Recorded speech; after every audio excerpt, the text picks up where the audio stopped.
Give you the 450 highlights from SMX Race 2 at Chicagoland. And they're all Chase Sexton fans here when you come to his home state of Illinois. Of course, wearing the Chicago Bulls style gear. Sexton had the win at our last race at Charlotte, trying to carry that momentum forward. And early, I thought he was going to. Battling with his championship rival, Jett Lawrence, early on, and in the very first lap, I thought Sexton had the speed, along with Justin Barcia, to challenge Jett. Yeah, Jett snuck up the inside, just a great start, and this was a good little battle for a few turns right there with Sexton and Barcia, number 51. Barcia absolutely sending it. These guys fighting for that position. Track position is so key on a style of track like here tonight in Chicagoland. Here is Sexton making the move, not only on Barcia, but we thought he might be able to get, watch, he gets to the inside. I thought the pass was coming on Lawrence right there. I did too, and the reason that I believed is because of the intensity. I mean, he pulled right up to the rear tire of Jett Lawrence. Here's Ken Roczen going to work on Barcia. This is for third. Roczen riding very well. Yeah, Roczen rode great all night long, just looked comfortable on the motorcycle. But Ken is good at riding at this level, especially early on. He's very, very crafty on the motorcycle, can make great passes early on. The expected challenge to Lawrence from Sexton did not materialize. Lawrence just simply marched away, built up a big gap, and took his first ever moto win in SMX. It took a whole week for him to finally get one of these. Yeah, really picture-perfect ride for Jett Lawrence. So we go to moto number 2. We actually had a restart, the gate malfunction, and we went again. And it was Phil Nicoletti, the privateer on the Yamaha, to the lead. How about that? Filthy Phil out there dicing it up with these guys. He's been in the game for a long time, but what we wanted, all the main beat players running up front. Jett Lawrence going to get by Phil relatively quick, and he'll build a gap. And I'm like, uh-oh, this is going to be dangerous for the rest of the crew. You don't want to spot a guy like Jett Lawrence any more track position than you want to. Justin Barcia goes down and then gets up just in time to run into his old buddy, Jason Anderson. One of many run-ins between those two through the years. Ken Roczen gets around Nicoletti and makes a huge run at Lawrence. Yeah, well, this was weird. So check this out. Jett's going to slow up. Look, wave Kenny on by. Rarely do you see this at this level. I certainly wasn't expecting this. Now, it doesn't affect the overall, and as Jett Lawrence said, that was big brain thinking. He didn't need to win the moto. He was going to beat Roczen with a 2-1 to Roczen's 1-3. So there is Roczen winning the overall and silencing the doubters, I guess. Is that the move there? And it leapfrogged. Well, we thought so. That was Jett's plan, that it was going to leapfrog Roczen to second overall, but honestly, Roczen would have finished second overall anyway. There you go. So it didn't matter. But the good news for Roczen is he gets a moto win 4 days after having a new baby boy. So congrats to the Roczen family. Sexton simply said, I didn't have it tonight. I didn't have the speed. 2-3. He ends up third overall behind Lawrence and Roczen. Plessinger rode very well, just didn't have starts. Getting close to Sexton at the end of the second moto. He's fourth. Ferrandis, Barcia, Webb, Nicoletti, Anderson, Nichols. The top 10. Anderson had an early crash in Moto 1. That held him back. There are the championship points. And with triple points on the line, the difference between a first and a second next week, 9 points. The difference between a first and a third is 15.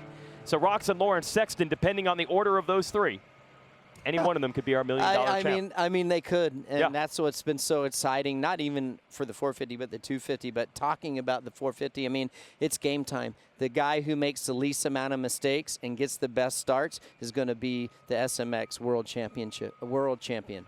No pressure, guys. No pressure. No pressure. No pressure. Rider that's going to be feeling pressure in a few weeks, Motocross Donations, is Aaron Plessinger. But I'm sure he had fun tonight. He always does. Let's send it down to Will. That's right. Look who else I have here, guys, as well. I've got Roger DaCosta with me here as well. I mean, so much to be proud of here, Roger. You know, obviously, we've just announced the MX of Nations team there. Aaron's going to be the captain, be heading it up. And when you see him out there riding today like he did, he's in a fantastic situation with SMX. I mean, try and sum up how proud you are of what's happening right now and what's coming later here in about a month. Yeah, I think the selection of the nation was a big motivation, I think, for Aaron from what I saw in his riding today. You know, he had the fastest lap time in the first race, although he didn't have the best starts. And again, the second race, he came from behind and, you know, was catching Chase at the end and finished really close. So we're really happy. So what does it tell you, Roger, about what's coming up here? What does it tell you about where Aaron is with his riding? The fact that this is going to sort of go so late into the season, right up to when they go to Paris. Yeah, you know, we of course we always believed in Aaron that the potential was there, and he has struggled a little bit in these past 2 years. But what I'm seeing now, what we are seeing, things are coming together, and the settings with the bike match him now, and everything is possible at this point, and it's really helps, because it was difficult to make the selection and for the nation and all that, and it looked like we did the right thing, and I'm looking forward to go to France and surprise some people.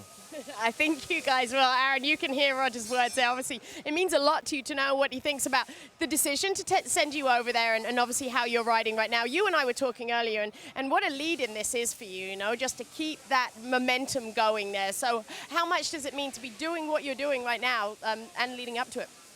Yeah, I mean, even though I would have loved a better start and I would have loved a better finish, but like Roger said, I had the fastest lap time in the first moto, and then I came from behind in the second moto again. So as much as I wanted to get on the podium and be up there, I got to take the positives away from it. And, you know, being that it is so late in the season and I'm just now, you know, I guess peaking, that's a good sign. So we got another one of these in LA, and then we're going to go do business in France. So I'm ready to go turn some people's heads and prove some people wrong over there. And I feel good fitness-wise. The bike feels really, really good, and you know, I'm ready to go. Race day live starts at 4:30 p.m. Eastern on Peacock. Our pre-race show at 9:30 Eastern on Peacock and the SuperMotocross Video Pass. And you can watch on Peacock or on USA Network live at 10 o'clock Eastern next Saturday night. And we will have an encore presentation on Sunday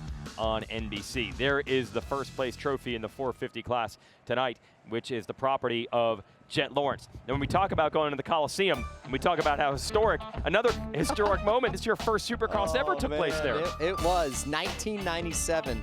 A lot of things weird or things happened that historic night. Things happened. Yeah, historic things happened. You did not win. It was my first professional Supercross. No, I wasn't even close. Not even close. And it was like a warm-up race with how the AMA rules stacked up. I was riding the opposite coast, but you were allowed to run a couple races to kind of prepare, which was a great kind of feeder and learning opportunity. Hi folks, Lee Diffie from NBC Sports here. If you truly enjoyed what you just watched, you can get more news, interviews, and highlights by subscribing to the Motorsports on NBC YouTube page. You can get it all, so go for it.